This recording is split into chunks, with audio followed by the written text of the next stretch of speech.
ازيكم عاملين ايه؟ يا رب تكونوا بخير. معاكم هند حمد على قناه حياتك احلى مند محمد. هعمل معاكم النهارده بطاطس مهروسه بالبهارات بطريقه صحيه وطعم اكتر من الرائع. ركزي معايا كده في المقادير ومش معايا خطوه خطوه. طبعا لو هتضاعف الكميه هتضاعف المقادير. هنحتاج نص كيلو من البطاطس متقطعه مكعبات او اي تقطيع انت تحبيها، بس يستحسن تكون متقطعه قطع صغيره كده زي ما انتم شايفين عشان تتسلق بسرعه. معلقه كبيره من خل، نص معلقه بصل بودر، نص معلقه توم بودر، نص معلقه فلفل اسود، ربع معلقه جوز الطيب، ربع معلقه حبه مطحون، ربع معلقه كده من الطرف، يعني مع ربع معلقه صغيره، معلقه صغيره برضه دجاج ودي اختياري بس هي بتدي البطاطس طعم حلو، 2 قرنفل ودول هحطهم في ميه البطاطس وهي بتتسلق.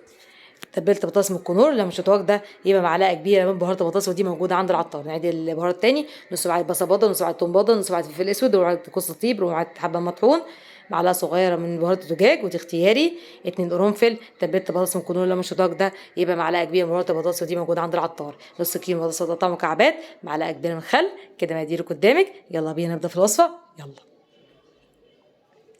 فحل على النار، هنحط ميه تغلي وهنحط عليها معلقه صغيره مليانه من الملح ونص معلقه سكر ومعلقه كبيره من خل و2 قرنفل.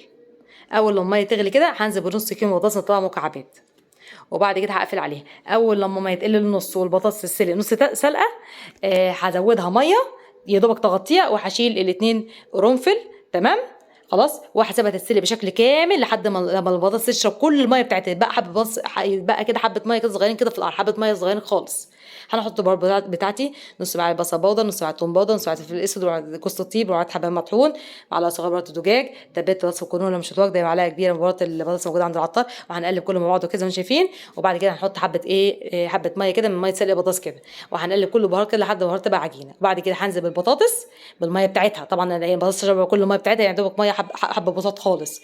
هنزل بيهم وهجيب الهراسه كده واهرس البطاطس، وهقلب البطاطس مع البهارات كده لحد لما البطاطس كده تبقى عامله زي المعجون.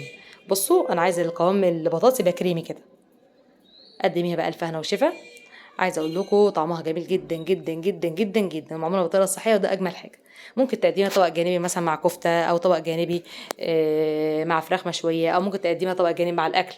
ممكن تعمليها سندوتشات لوحدها، بطاطس مهروسه لوحدها، او تعمليها سندوتشات وتحط فيها بيض مسلوق، او تعمليها سندوتشات تحط فيها كفته، او تحط فيها فراخ مشويه، او تحط فيها بانيه.